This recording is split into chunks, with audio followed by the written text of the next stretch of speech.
आज का जो हमारा टॉपिक है वो है टू स्टेट सॉल्यूशन, मतलब फलस्तीन और इसराइल के जो आपस में तनासुब है उनको हम किस तरह से कम कर सकते हैं या उनको हम किस तरह से ठीक कर सकते हैं।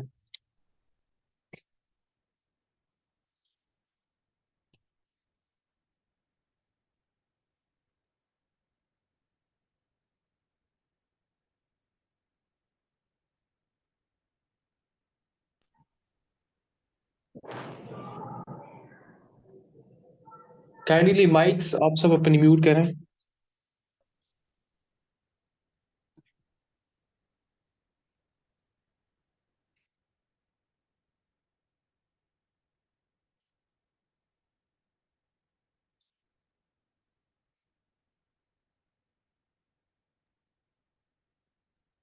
उससे पहले मैं कुछ ना आपसे डिस्कस करना चाहूंगा, ये है कि हमारा 27 दिसंबर से हमारा एक सेशन स्टार्ट होने वाला है करंट अफेयर्स का, जिसमें हमने ऑलमोस्ट क्या कहते हैं अपने ये उसमें लेक्चर्स और 5 बुक्स के रिव्यूज और फुल लेंथ नोट्स और पेपर टेक्निक एटेमिक्स और बाकी ग्राफिक मेकिंग वगैरह सारी चीज़ हमने डिस्कस करनी है आप सबके साथ। और इस पे राइटिंग प्रैक्टिस भी हम करेंगे, किस तरह से मुझे क्या क्या करना है क्या क्या नहीं करना है।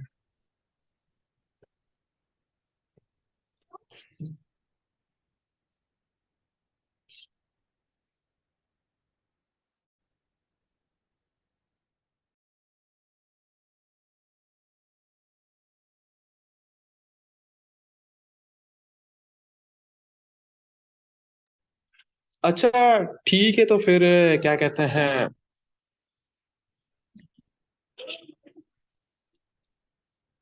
अब हम थोड़ा लेक्चर पे स्टार्ट करते हैं कि हमने जो आज का लेक्चर प्रिपेयर करना है उसमें ये है कि टू स्टेट सॉल्यूशंस किस तरह से होगी, फलस्तीन इसराइल की जो वॉर चल रही है और इनका स्टार्टअप कहाँ से हुआ था कैसे हुआ था, हमने सारा सब कुछ वो डिस्कस करना है आपके साथ।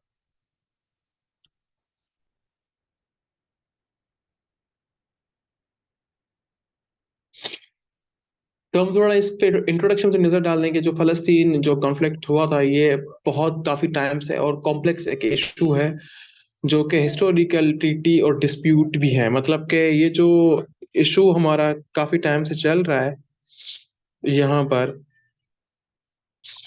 तो इसका मतलब है कि ये जो इसराइल और फलस्तीन का इशू ना ये कोई आज का नहीं है, ये लॉन्ग टाइम इशू है और काफी टाइम से ये चलता आ रहा है हमारे पास ना। तो इसको ठीक करने के लिए जाहिर सी बात है, हमें कौन से उपायों पे काम करना है, कौन सी चीजों पे हमने डिस्कस करनी है, हमने वो थोड़ा बहुत देख लेना है। तो दूसरा क्या है कि the conflict Israel state established in 1948 and the Palestinian people who are part of the statehood। अब जो इसराइल का वजूद है वो 1948 में ही आया हुआ था, लेकिन उनसे पहले सिर्फ पीपल फलस्तीन के थे वहां पर, जिन्होंने क्या कहते हैं अपना स्टेट को लेकर आगे उन्होंने काम किया था। दूसरा ये था conflict criticize this agreement our border security refugees and state of journalism. और दूसरा सबसे बड़ा जो मसला था वो ये है कि जो मतलब क्रिटिसाइज किया जा रहा था, करेक्टराइज किया जा रहा था, वो डिस एग्रीमेंट्स कौन थे, वो आपके अपने क्या कहते हैं बॉर्डर से, बॉर्डर का इशू था। और इनके अलावा अपना क्या नाम है, ये आपके जो इशू आ जाते हैं,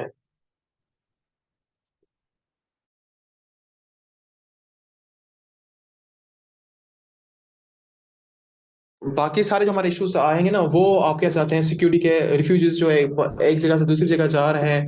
दूसरा स्टेट की जो जर्नलिज्म की जो इम्पोर्टेंस है वो फलस्तीन के हिसाब से और इसराइल के किस हिसाब से, वो एक तो ये है। दूसरा कि इंटरनेशनल इन्वॉल्वमेंट जो हो रही है इन दोनों के दरमियान और इंक्लूडिंग द यूनाइटेड नेशन और United State has played significant role in the peace efforts. अब दूसरा जो सबसे बड़ा जो जो इंटरनेशनल हमारी इन्वॉल्वमेंट हो रही है ना, इनका क्या रोल प्ले है और इन्होंने क्या अभी तक किया हुआ है, हमने ऐसे भी थोड़ा बहुत देख लेना है कि इंटरनेशनल इन्वॉल्वमेंट उन्होंने किस तरह से की हुई है और उसमें क्या क्या हुआ था। ठीक है, एक दो चीज ये हो गई। दूसरी बात यहाँ पर इम्पोर्टेंट क्या है, दूसरी बात यहाँ पर इम्पोर्टेंट यह है कि अपना ये जो रिसेंट डेवलपमेंट हो चुकी है उसमें वायलेंट पॉलिटिकल चेंजेस वगैरह या अनगोइंग चेंजेस पीस प्रोसेस, ये किस तरह से चल रही हैं और उसमें क्या क्या था, हमने वो भी साथ साथ इनको देख लेना है कि कौन कौन सी चीजें चल रही हैं और क्या क्या इसमें इश्यूज वगैरह हैं। ठीक है। और साथ ही हम क्या कहते हैं, पोटेंशियल सॉल्यूशन जो है वो टू स्टेट किस तरह से हो सकती है, मतलब कि एक आप अपनी अलग स्टेट को देख रहे हैं कि फलस्तीन अलग से, इसराइल अलग से चाह रही है, और इसमें आम चैलेंजेस और इम्प्लीमेंटेशन कौन कौन सी हैं। दूसरा, resolving to the conflict crucial for achieving stability peace and justice in this region, मतलब कि हम किस तरह से इसको ठीक कर सकते हैं और किस तरह से हम इन पर हम काम कर सकते हैं ताकि ये ठीक से काम कर पाए। साथ ही अब इसराइल, अब यहाँ हम देख रहे हैं कि जो की पार्टी से इन्वॉल्वमेंट किस तरह से हो रही है। अब इसराइल का क्या है, इसराइल जब स्टेट बनी 1948 में तो उन्होंने कंसिडर किया था कि जेरूसलम हमारा कैपिटल है, इंक्लूडिंग बोथ ईस्ट और वेस्ट जेरूसलम। फिर क्या है, जो इसराइल की गवर्नमेंट थी, प्राइम मिनिस्टर जो नेफ्टन बेंटन थे, उन्होंने क्या, Israeli support for the various Israeli state and settlement expansion से। उसके बाद इसराइल की जो क्या कहते हैं अपनी, मतलब कि वहाँ की जो पॉलिटिकल पार्टीज थी और जो बाकी वेरियस लोग थे, वो भी इनको सपोर्ट्स वगैरह कर रहे थे, इन चीजों को देख रहे थे इसमें क्या है क्या नहीं किस हिसाब से है।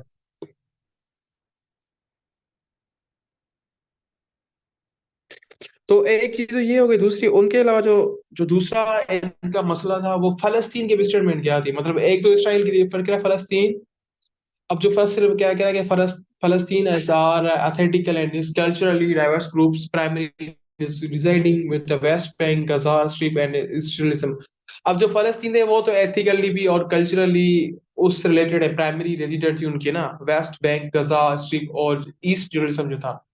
फिर they aspire to the establishment of independent Palestine state with East Jerusalem as a capital. लेकिन इनका जो था, इन्होंने जो मतलब वहां पर अपनी एक स्टेट बनाई थी, तो उनका जो ईस्ट जेरूसलम था, फलस्तीन ने उनको अपना कैपिटल बनाया था।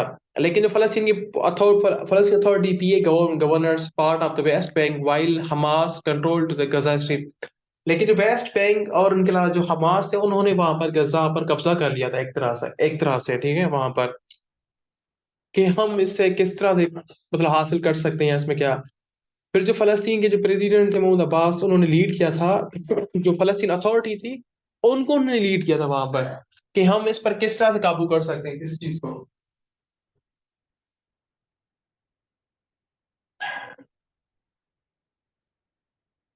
साथ ही अब उसके अलावा यूनाइटेड स्टेट का क्या रोल प्ले था, मतलब इस कॉन्फ्लिक्ट में, और इन्होंने किस तरह से सपोर्ट किया था और इन्होंने किस तरह से काम किया था, हम थोड़ा उसे भी देखना चाहते हैं कि वो कि यूनाइटेड स्टेट के लिए एक historical played significant role on the peace negotiation has been involved as a mediator, मतलब कि देखो ना, यूनाइटेड स्टेट हमेशा एक हिस्टोरिकल मतलब के प्लेयर रहा है, ये पूरी रीजन में, पूरे वर्ल्ड में, ठीक है, ग्लोबली, ठीक है, और हमेशा वो पीस और निगोशिएशन की तरफ ही आता है। लेकिन यहाँ पर जो उसकी इन्वॉल्वमेंट थी वो मोस्टली ईरान क्या कहते हैं, इसराइल को मतलब कि बहुत क्लोज मतलब कि सपोर्ट करा था, और सस्टेबली मिलिट्री और economic support to the country, मतलब वो इसराइल को एक कंट्री के तौर पर भी और मिलिट्री के तौर पर भी वहां पर उनको सपोर्ट करा था। The US government has been instrumental to broken peace talk with facilitating agreements between Israel and Palestine, मतलब कुछ हद तक उन्होंने, कुछ गवर्नमेंट जो थी यूएस की, वो यही चाह रही थी कि हम पीस की तरफ आए और पीस पे काम करें। फिर क्या है, the United Nation has been involved in the effort to the peaceful resolution into the conflict, लेकिन यूनाइटेड नेशन थी, उन्होंने भी एक पीसफुल कॉन्फ्लिक्ट ही वहां किया था जिस पर वो काम करना चाह रहे थे। देन जो यूएन को जनरल असेंबली थी adopting the partition plan in 1947 which has proposed to establishing separate Jewish and Arab state, मतलब जो अब जो यूनाइटेड नेशन ने जो अपना एक ना वो क्या कहते हैं एडॉप्ट किया था, पार्टीशन प्लानिंग की थी, उस पे उन्होंने ये कहा था कि हम एक इस मतलब एक सेपरेट मतलब कि ना वो स्टेट बनाएंगे अरब की, क्या कहते हैं, अरब कंट्रीज की भी और साथ ही बाकियों की भी, ताकि मतलब कि जो फलस्तीन है वो एक अलग जगह लें, अलग जगह पर रहें और अलग जगह पर वहां पर बैठे। और साथ ही फलस्तीन का जो था उनका भी यही एक था कि हमें अलग दिया जाए और हम उसे अलग तरह से उस पर काम करें। ठीक है। फिर अब उसके अलावा जो था UNO relief to the working agency to Palestine refusing to the near east providing support to Palestine refugees, जो फलस्तीन रिफ्यूजीज वगैरह हो रहे थे उनको भी उन्होंने बड़ा सपोर्ट किया था यूएनओ ने, कि हम उसे रिलीफ दे रहे हैं ताकि वो काम करें। अब उसके अलावा जो अरब स्टेट थी, अरब स्टेट का क्या इन्वॉल्वमेंट था, अरब स्टेट क्या, अरब के जो कंट्री मिडिल ईस्ट की कंट्री थी वो क्या चाहते थे, वो किस तरह से काम करना चाहते थे, हम थोड़ा उसे भी नजर डालते हैं कि उन्होंने किस तरह से ये काम किया था।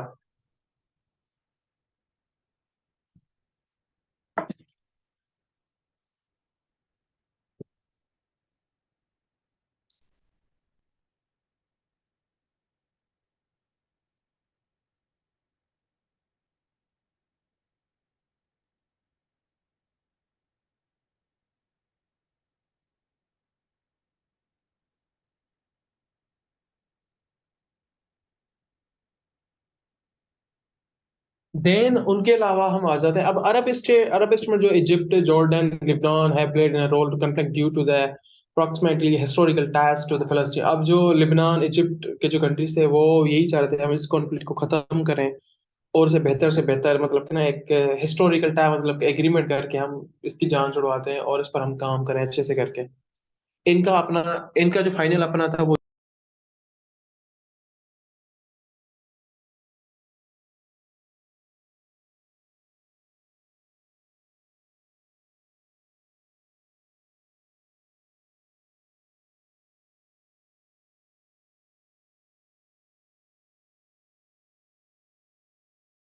अरब कंट्री का जो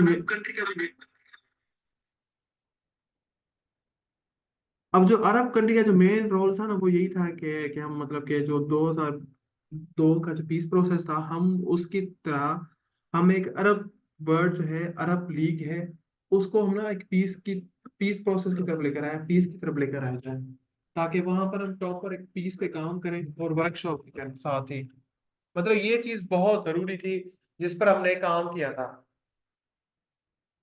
एक दो चीज ये हुई दूसरा जो यहाँ पर सबसे बड़ा जो मसला था ना वो सबसे बड़ा मसला ये आपका अपना क्या कहते हैं अब अरब के कुछ कंट्रीज थे अरब के जो कुछ कंट्रीज अपने थे वो यही चाह रहे थे कि हम पीस की तरफ मतलब आए।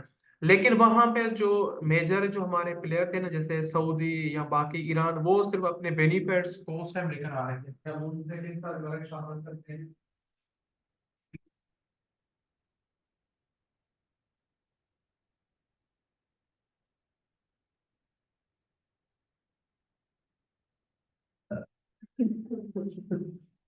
एक चीज तो ये होगा उसके अलावा जो मेजर इश्यूज है ना मतलब देखो इस टॉपिक को हमने अंडरस्टैंड करना जो मेजर इश्यूज थे वहां पर वो कौन से थे फलस्तीन इसराइल हम उस पर भी डिस्कस करें। यहाँ तक आपको बात समझ में मेरी आ गई थी जो मैं अभी तक आपको समझा रहा था या जो बताना चाह रहा था कि ये इशू है क्या इसमें इन्वॉल्वमेंट किस तरह से हो रही है इसमें क्या क्या था।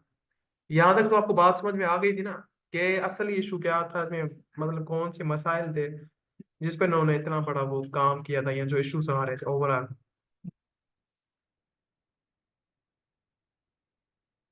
जी बताएं थोड़ा मुझे कि यहाँ तक आपको बात समझ में आ रही थी।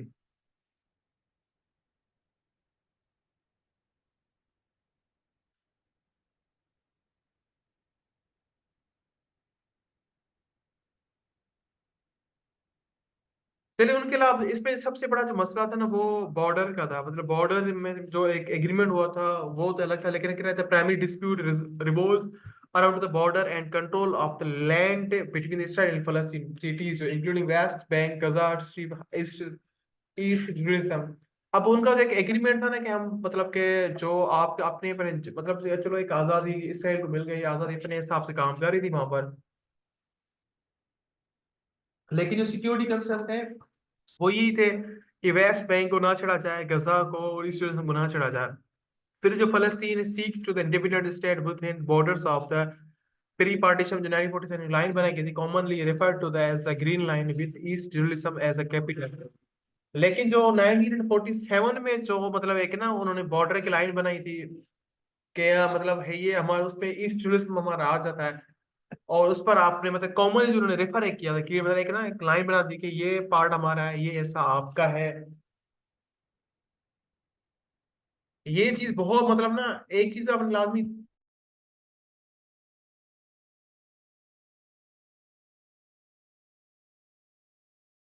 तो एक चीज ये कि दूसरा दूसरा यहाँ पर क्या था दूसरा ये था कि जो इसराइल ने जो क्लेम किया था ना कि मतलब कि जो ईस्ट जेरूसलम हमारा है वो हम कर लें इंटरनल और अनडिवाइडेड कैपिटल मतलब कि ये ना हो कि आधा ऐसा वो ले आधा ऐसा मतलब इसराइल ने क्लेम किया था उस टाइम पर।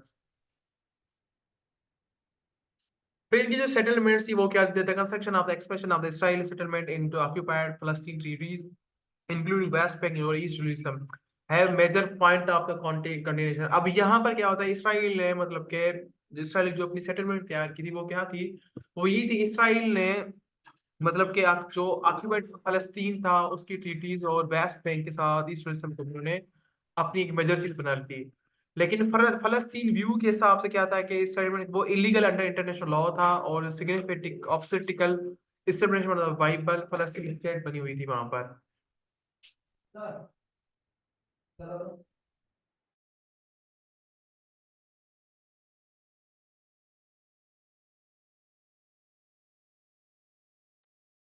एक चीज तो ये होगी, दूसरी बात कि Israel argue to the settlement और the matter of the national security and result of the historical religious and ties to the land. अब इसराइल का क्या था, इसराइल का यही था कि मतलब कि फलस्तीन के हिसाब से वो तो इलीगली सारा काम था ना, कि ये इलीगल काम करे और इलीगल तौर पर ये मतलब बिल्कुल जा रहे हैं। लेकिन इसराइल ने वहां भी आर्गुमेंट यही किया था कि हमने हमने बड़ी सेटलमेंट की नेशनल सिक्योरिटी को बेहतर बनाने के लिए और अपने हिस्टोरिकल और religious ties to the land, मतलब हमारे लिए ये एक बहुत मायने रखती है ये जमीन, इस वजह से हमने वहां पर आर्गुमेंट वगैरह किया हुआ था। एक चीज तो ये करिए। अब उसके अलावा सिक्योरिटी और जो वायलेंस फैल रहा था उसमें क्या था, अब ये भी एक बड़ा मेजर इशू था कि security concern has act of the violence have been prevalent throughout the conflict, leading to the loss of the lives on the both side। मतलब सिक्योरिटी मसले थे ना वो दोनों तरफ ही थे, मतलब के।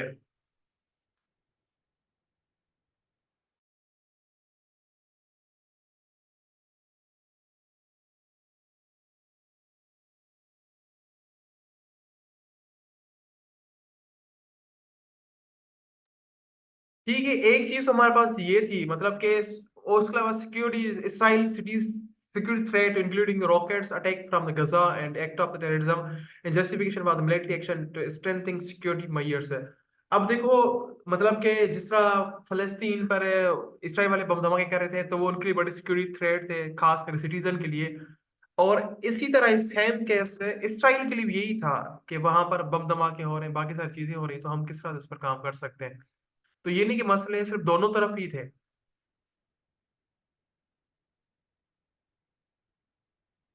Then Palestine view Israeli military occupations, checkpoint, and restrictions on the movements of the oppressive and contribution to their grievance।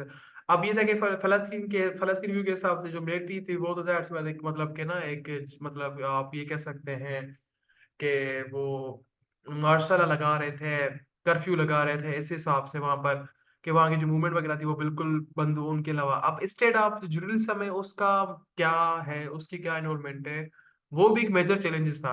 मतलब जो मेजर इश्यूज थे, जो 4 नंबर मेजर इशू था वो जुरिल्सम था, क्योंकि तो ना फलस्तीन भी क्लेम कर रही थी, इसराइल भी क्लेम कर रहा था। अब हम देखेंगे कि जुरिल्सम असल है क्या, इसका मकसद क्या है, और इन पे दोनों दोनों ही क्लेम क्यों कर रहे हैं, इसकी वजह क्या है, दोनों क्यों चाहते हैं कि हमारा कैपिटल बने, इसकी वजह खास क्या है। तो हम थोड़ा बहुत इससे भी देख लेते हैं यहाँ पर। अब journalism is one of the most continuous issues in the conflict. अब यहाँ पर जो सबसे बड़ा जो इशू है ना वो था, क्या क्या है आपका Jerusalem the both Israel and Palestine claim Jerusalem as the rightful capital. अब ये दोनों चाह रहे थे कि ये हमारा कैपिटल जर्नलिज्म है, इसराइल भी फलस्तीन भी। लेकिन इसराइल ने कंसिडर किया था जर्नलिज्म हैज अनडिवाइडेड है, मतलब कि हम डिवाइड करके capital and implementing the policies to the strength control over to the city. अब इसराइल ने ये कंसिडर किया था कि ये हम इसे दो हिस्सों में नहीं बांटेंगे, हम इसे पूरा इंप्लीमेंट करेंगे पॉलिसीज के तौर पर, स्ट्रेंथिंग लेकर हम इसको कंट्रोल करेंगे पूरे सिटी को। फिर अगला Palestine seeks to the East Jerusalem has a capital of their future state and Israel actions in the city of the violations of their rights. अब फलस्तीन का पॉइंट ऑफ व्यू यही था कि जेरूसलम है वो कैपिटल हमारा है future state के लिए, लेकिन इसराइल ने एक्शन लेकर इन सिटी को वायलेशंस की हुई है, मतलब वायलेशन राइट के अगेंस्ट किया हुआ है, मतलब जो इंटरनेशनल लॉ का था उनके भी अगेंस्ट है, और लेकिन एक जो नेशनल लॉ होता है उसके भी अगेंस्ट है, इसराइल ने वायलेशंस फैलाई थी।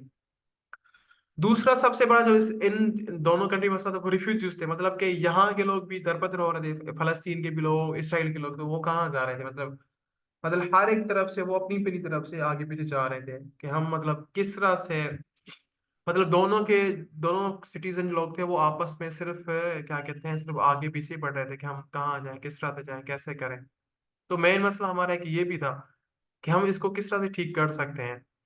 अब दूसरा क्या था, the issue of Palestine refugees a long standing concern. अब देखो फलस्तीन की जो रिफ्यूजीज है वो मतलब कि 1947 से इसराइल अरब वार जो लगी थी उस टाइम सब सिक्योरिटी कॉन्फ्लिक्ट मैनी फलस्तीन है डिस्प्लेस एंड बिकम रिफ्यूजीज। मतलब 1948 से लेकर अभी तक फलस्तीनी काफी सारे लोग रिफ्यूजीज हो चुके हैं। एक तो पहले तो इसराइल अरब इसराइल वॉर की वजह से, दूसरा Palestine demanding to the right of return to the refugees and their descendants to their original homes for the compensation for their losses. अब फलस्तीन रिफ्यूजीज हो गए हैं, वो अभी भी यही कर रहे हैं कि हम दोबारा रिटर्न वापस जाएं और जो हमने मतलब अपना नुकसान किया है उनकी हम भरपाई करें। There Israel argued there's accepting to the right of written word undermined to the Jewish majority to the extent of the Jewish state.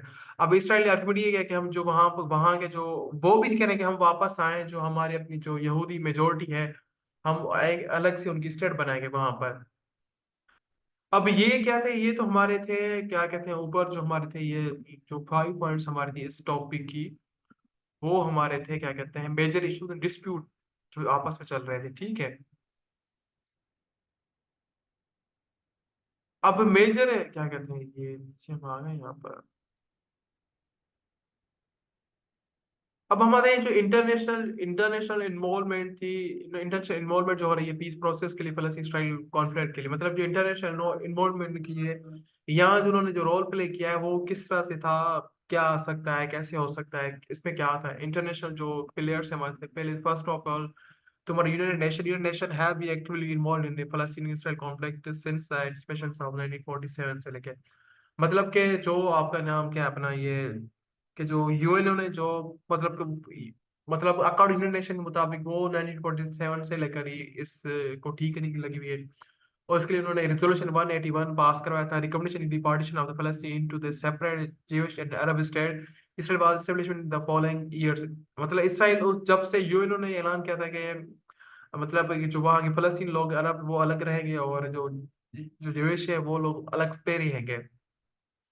तो उस टाइम से इसराइल ने अपनी क्या कहते हैं अपना वो काम करना शुरू किया था, लेकिन UNO has issues numerous resolutions condemning Israeli actions and calling to the peace resolution based on two-state solutions. The most notable these new Security Council resolution 242, जो एक मतलब यूनाइटेड नेशन में जो एक सिक्योरिटी काउंसिल में लॉ पास करवाया गया था, वो एक बिल 242, उसमें क्या था पास इन 1946 में, the which call of Israel withdraw from the occupied treaties and the establishment of just and lasting peace। अब मतलब जो एक जो यूएनओ ने लॉ पास किया था 242, उसमें यही था कि भाई आप दोनों पीस के थ्रू रहेंगे, लेकिन वहां पर भी इसराइल ने विथड्रॉ कर दिया था ट्रीटीज का। देन उन्होंने अपनी एक मतलब वहां का जो पीस था वो तो उन्होंने बिल्कुल तबाह कर दिया, लॉस्टिंग कर दिया वहां पर। फिर क्या था, UNO also hosted various agencies such as the United Nations Relief to the Working Agency plus the refugees near Est UNRWA, जो उनकी एक अपनी बनी हुई है, human which providing human assistance plus refugees. मतलब वहां पर भी सिर्फ फलस्तीन पे जुल्म हो रहा था, और फलस्तीन को रिफ्यूजीज किया जाता, फलस्तीन को ही मतलब वो ह्यूमन असेसमेंट किया जा रहा था। उसके अलावा यूनाइटेड स्टेट का क्या रोल है, United State has played a significant role in peace process में, मतलब उनकी जो एक ना वो कहते हैं ना कि मेंटोर के तौर पर वहां पर थे। फैकल्टी भी क्या था, नेगोशिएशन बिटवीन इसराइल एंड फलस्तीन, लेकिन क्या US has historical between close to मतलब कि वो जो अलायंस बना हुआ था, वो इसराइल का बना हुआ था, वो प्रोवाइड भी कर रहा था diplomatic, economic, and military support. It also president survived peace initiatives such as Cup Divided Accord in 1947, Oslo Accord जो हुआ था। उनके अलावा इब्राहिम एकॉर्ड हुआ था, उसमें भी अरब कंट्री ने जो इसराइल के साथ क्या कहते हैं मतलब बिजनेस करना शुरू किया, ट्रेड वगैरह, तो उसपे भी यही था कि फलस्तीन में पीस प्रोसेस कायम करने, लेकिन उसके भी वो अगेंस्ट गए हुए थे। एक तो however, the USA role in conflict has been complex and its policies have shifted to the over time and depending on the administration in power। अब यूएसए किस तरह से मतलब यूएस ने ऑलरेडी उनको सपोर्ट किया, यूएस ने 2 एकॉर्ड भी वहां पर दिए थे पीस प्रोसेस, लेकिन उन पर भी अमल ना हो सका। देन उनके बाद यही हुआ कि यूएसए की जो गवर्नमेंट थी वो कहते जो पावर जिस पावर में आता वो उस हिसाब से उस पीस को और इसराइल को सपोर्ट कर रहा था। उसके लिए यूरोपियन यूनियन की क्या इन्वॉल्वमेंट थी। अब यूरोपीय यूनियन ये चाहता है कि पीस प्रोसेस हो और सपोर्ट करने इनको conflict through diplomatic means, diplomatic मतलब बातें होनी चाहिए। और यूएसए ने फाइनेंशियल सपोर्ट दी थी फलस्तीन अथॉरिटी को, और इम्प्लीमेंट किया था कि आप promote economic developments and institution building and Palestine treaties वगैरह। मतलब यूरोपीय यूनियन ने बड़ा खुलकर सपोर्ट किया था, क्या कहते हैं अपना इनको फलस्तीन को। और ये यूएस है, European Union has continuously expressed support for the two state solution, has criticised Israel settlement annexation demand country to the international law के तहत वो कह रहे थे। उसके अलावा सबसे बड़ा जो थी वो इन्वॉल्वमेंट थी वो अरब लीग्स की। अरब लीग्स मतलब किस तरह से सपोर्ट कर रहे थे और वो क्या चाहते थे, अब हम थोड़ा इसे भी देख लेते हैं।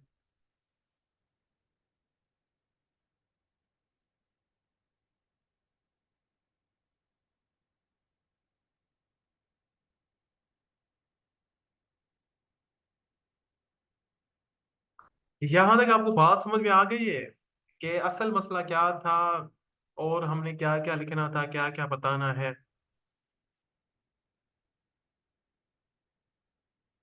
जी गए, साथ साथ बताते जाएं कि कुछ बात समझ में आ रही है, क्योंकि ये टॉपिक बहुत ना, इससे सिर्फ अंडरस्टैंड करना, लिखना नहीं है, सिर्फ समझना है कि ये टॉपिक है क्या असल में। क्योंकि ये जो मटेरियल, ये जो चीजें बताई जा रही थी, इसका मकसद ही यही है कि आप टॉपिक को अंडरस्टैंड करें कि टॉपिक में हमें क्या क्या लिखना है। ये चीजें बुक्स में या लोकल बुक्स में नहीं मिलेगी। इसलिए मैंने ना इनको एक मतलब के एक क्या कहते हैं मुख्तलिफ डायमेंशन के साथ कवर किया है, ताकि इस पर क्या सवाल आता है, इससे आपने क्या क्या इसमें ऐड करना है, हमने वो चीजें डिस्कस में करनी। अब अरब लीग का क्या था, अरब लीग के जो मतलब 22 मेंबर्स हैं वहां पर अरब लीग में, वो यही चाहते इन्वॉल्व हैज कॉन्फ्लिक्ट एडवोकेटिंग, वो मतलब एक वकालत ही कर रहे थे फलस्तीन की, सपोर्टिंग टू देयर इस काज को। फिर कह रहे Arab state has proposed peace invitees and such as the Arab peace invitees 2022, which has offered to the new normalization relations with Israel and extend to the full of Israeli withdrawal from the occupied territories and creation of Palestine state। अब अरब अरब का जो अपना proposal था वो यही था कि मतलब 2002 के तहत जो था कि हम इसराइल के साथ रिलेशनशिप भी बहाल करेंगे और एक्सटेंड करेंगे, कि इसराइल जो विथड्रॉ उन्होंने किया हुआ है टीटी से, वो सिर्फ ये करे कि आपने एक क्रीज मतलब फलस्तीन को एक अलग से स्टेट के लिए ओन करे। मतलब देखो ना, एक बात है कि फलस्तीन को वो इसराइल मान भी नहीं रहा है ना। तो इस हिसाब से उन्होंने अरब का यही था कि फलस्त आप जिस तरह आप खुद अपनी स्टेट बने हुए हैं, तो आप भी इनको एज ए स्टेट के तौर पर माने।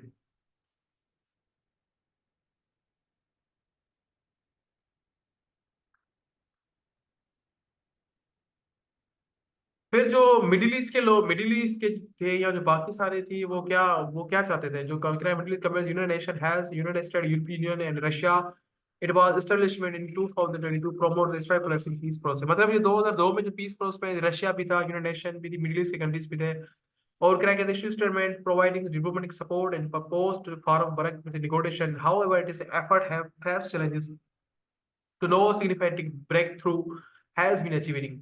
रीजनल एंड इंटरनेशनल कॉन्फ्रेंस क्या हुई थी इसमें? अब के various regional and international conference has been held in addressing the Palestine state conflict. अब उसमें क्या था, उन्होंने क्या था कि जो स्टेक होल्डर बने थे वो यही चाहते थे कि हम प्रमोट कर डायलॉग डायलॉग करें, हम बातचीत करें। और हम एग्जाम्पल जो मेडिटेरियन कॉन्फ्रेंस हुई थी 1991 में, और एनापोलिस कॉन्फ्रेंस 2007 में हुई थी, और पेरिस पेरिस पीस कॉन्फ्रेंस 2017 में हुआ था। मतलब 3 कॉन्फ्रेंस ये भी हो चुकी थी, लेकिन उसके बावजूद भी कुछ नहीं बन पाया। अब क्या फ्यूचर में मतलब कि ये मसला हल किस तरह से हो सकता है? फ्यूचर में जो इनका प्रपोज है या जो है, ये किस तरह से हल हो सकता है, और इस कॉन्फ्लिक्ट को हम किस तरह से बेहतर कर सकते हैं? अब ये तो ऊपर सारे इश्यूज थे, डिस्कस थी। अब इसमें हमने क्या करना है, इस पे मैंने जो रिसेंट जो सारी और डेटा थी वो तो सारे आपने खुद रीड आउट कर लिए ना, आपने पढ़ा भी है उसे।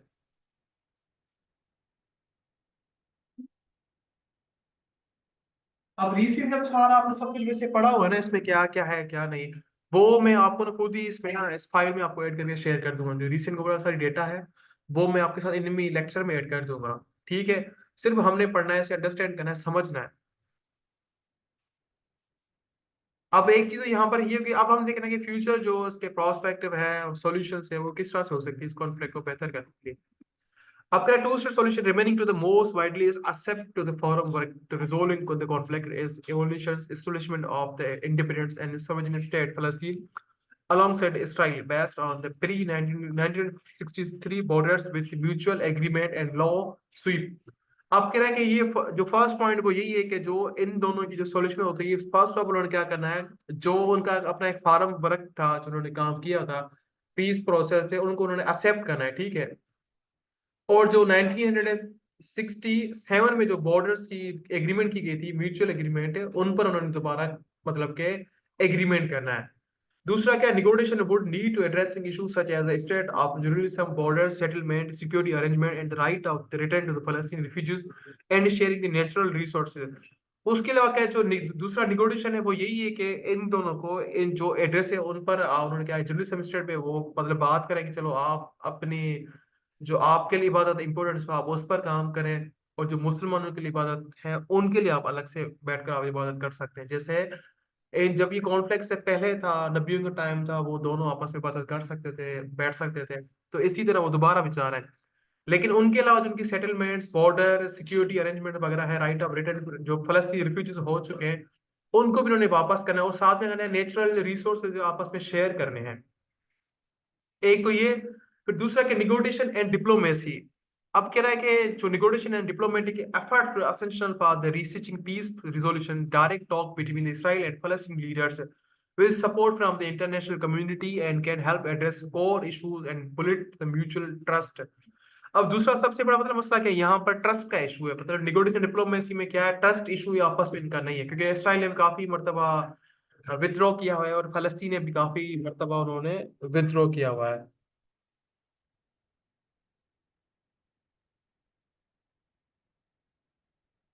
एक तो चीज ये हो गई, ठीक है। उनके अलावा दूसरा यहाँ पर मसला क्या है, दूसरा यहाँ पर मसला जो है वो यही है, यहाँ पर क्या कहते हैं अपना, ये मतलब कि इनका जो म्यूचुअल ट्रस्ट है वो बहाल इनको करना होगा, और साथ ही जो national community, national international community और नेशनल कम्युनिटी है उस हिसाब से ना, ठीक है ये। दूसरा कॉन्फिडेंट बिल्डिंग मयर्स। अब कॉन्फिडेंट बिल्डिंग मयर्स हमने करनी है, वो किस तरह से करनी, confident building मयर्स can help create involvement of the negotiation. This may including measures to easy restrictions on movement, which assist to the Palestine freezing or halting settlement construction and promoting economic cooperation development in the Palestine territories। अब जो confident building measures को नहीं, को यही कहने कि आपने क्या कहते हैं एक बेहतर एनवायरनमेंट बनाना है और निगोशिएशन करनी है, ठीक है। साथ हमने मेजर्स क्या लेने, मेजर्स ये लेने हैं कि फलस्तीन को जो क्रीजिंग हो रहा है, वहां की हालात खराब हो रहे हैं, उनकी कंस्ट्रक्शन जो मतलब कह रहा है, आप साथ में अपनी इकोनॉमी उसको प्रमोट करना है, कोऑपरेशन करना है, डेवलपमेंट्स करनी है बेहतर फलस्तीन की ट्रीटीज के लिए। फिर दूसरी यहाँ पर लास्ट पॉइंट क्या है, building trust between the parties of the vital for fostering atmosphere of the goodwill and constructive engagement. दूसरी क्या है, मतलब ये जो ट्रस्ट है, जो सबसे बड़ा जो ट्रस्ट का इशू है, वो जो आपस में पार्टीज हैं उनको वाइटल रोल प्ले करना चाहिए, एटमोस्फेयर गुडविल बनाना चाहिए, एंगेजमेंट करनी चाहिए आपस में, ठीक है। दूसरा सिक्योरिटी कॉर्पोरेशन क्या है।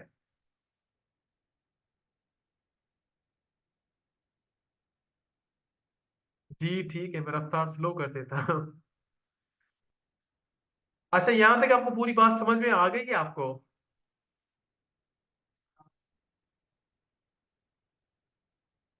यहाँ तक मुझे पता है आप सबको बात मेरी समझ में आ गई है।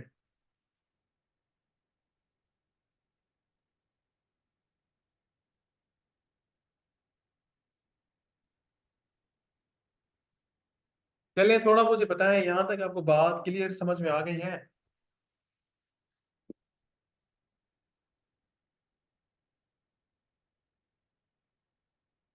बाकी भी चुप है, बिल्कुल बात ही नहीं कर रहे हैं, कोई नाराजगी है क्या।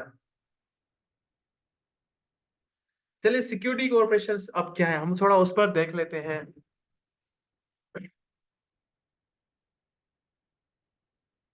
After enhancing security cooperation between Israel and Palestine Authority can help addressing mutual concern about the terrorism and violence. Joint efforts to the combating extremism and promoting stability can contributing to the more secure and peaceful environment। अब क्या जो security conflict हो रही है आपस में इनकी,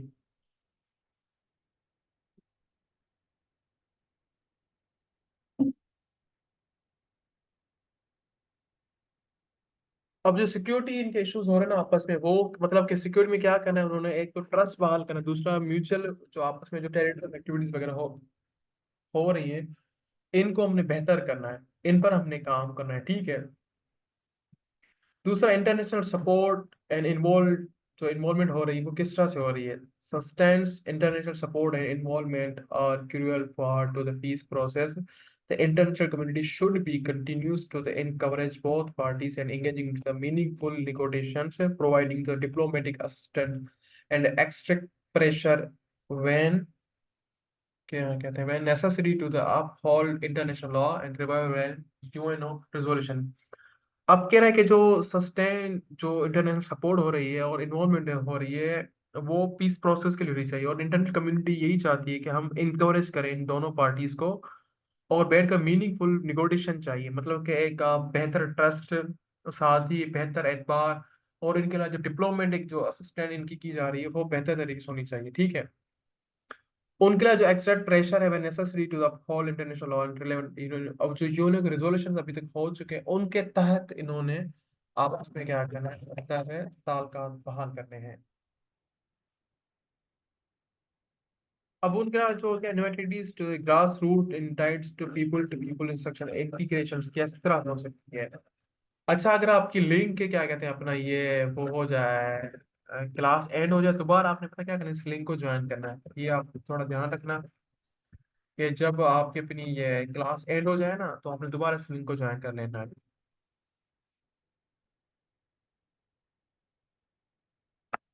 अच्छा, यहाँ पर कोई आपका सवाल है, मुझे बताएं, तब तक हम थोड़ा सवाल कर लेते हैं, क्योंकि 1 मिनट रह गया है, उसके बाद हम दोबारा इसको यहाँ से स्टार्ट कर लेते हैं। जी, कोई सवाल, कोई कंफ्यूजन है तो मुझे बताएं आप।